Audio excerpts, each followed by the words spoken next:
बिस्मिल्लाहिर्रहमानिर्रहीम, अस्सलामुअलैकुम। Pakistan news 4K के साथ मैं हूं सना हुसैन। चलते हैं खबरों की जानिब।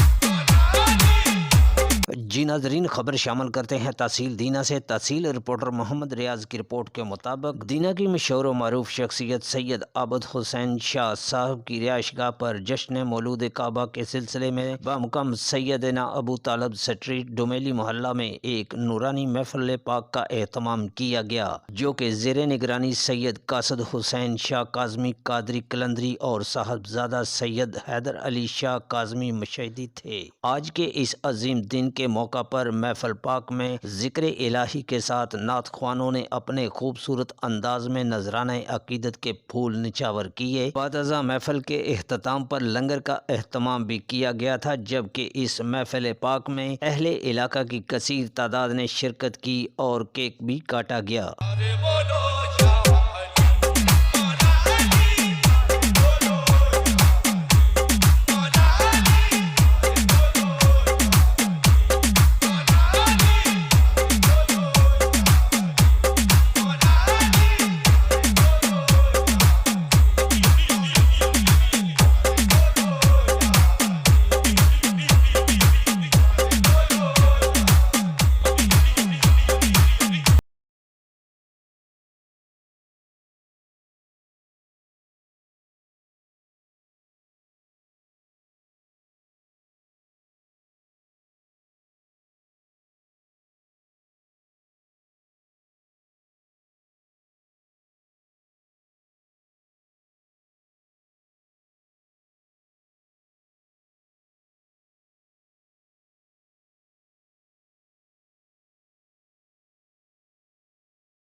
मज़ीद न्यूज़ और अपडेट के लिए देखते रहिए पाकिस्तान न्यूज़ 4K।